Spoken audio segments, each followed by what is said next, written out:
Hey there, my name is Majegs and I recommend games for busy people. Today, we're going to take a look at the frigid, hostile world of Insurmountable, and you're going to find out if this hex-crawling, mountaineer-like game is one for your collection, or if you'd rather pass on it.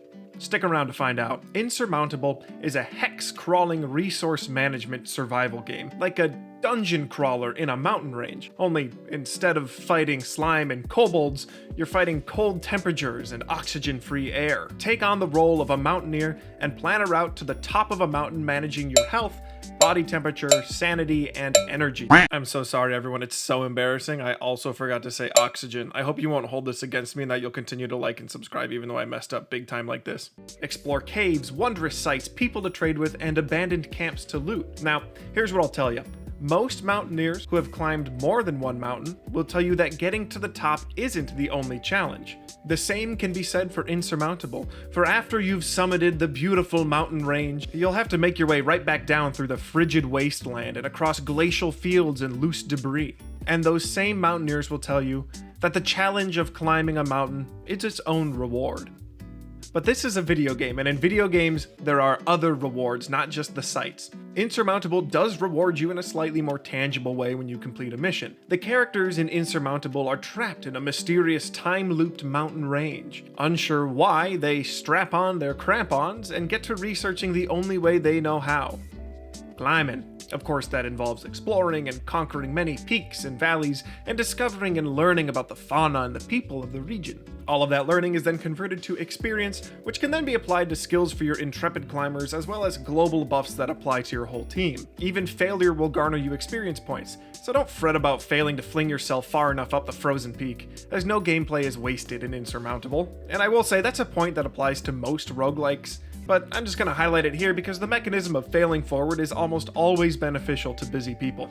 The gameplay itself strikes a nice balance between simple and complex, scratching a strategic itch without making you bust out a pen and paper or opening up Excel to do all kinds of spreadsheet calculations. I like that there are exactly 5 resources to balance. I think that's the exact right amount, that there's always a trade-off, but you're never trying to figure out too much. For example, are you willing to spend the extra energy climbing steep terrain to minimize your exposure and retain warmth?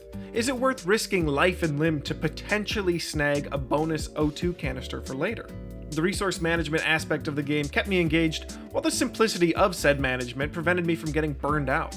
And as someone who uses video games as a way to relax and de-stress, I really appreciated the casual approach to using and spending energy, health, sanity, oxygen, and warmth.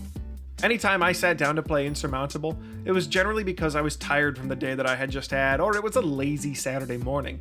Sitting down with a coffee in one hand, Netflix on my second monitor, and Insurmountable on my main screen made for an excellent chill-out experience. It took me anywhere from 20 minutes to an hour to get through levels of Insurmountable, depending on how attentive I was. Sometimes I stopped because I was rewatching season 2 of The Boys, and it gets saucy. Now, a stranger is just a friend you ain't met yet. I really appreciated that I could lean back in my chair and interface with the game using only my mouse, and that there was no time-sensitive events. I could take my time planning the best route, watch my little mountaineer follow the path I made, and answer prompts and gameplay events on my own time. If you're a busy person who likes to use video games to wind down and relax after a long day, Insurmountable is an outstanding choice. The cold solitude of mountaineering provides the perfect backdrop for processing your day. The subtle intricacies but overall simplicity of the limited resource juggling keeps you from getting bored of the game without overwhelming the player in constant min-maxing. I appreciate Insurmountable for the hex-crawling, laid-back experience it provides, and I'm sure that you will too. For those reasons, I'm giving Insurmountable 5 tanks of pure O2 out of 5 tanks of pure O2. Highly recommended.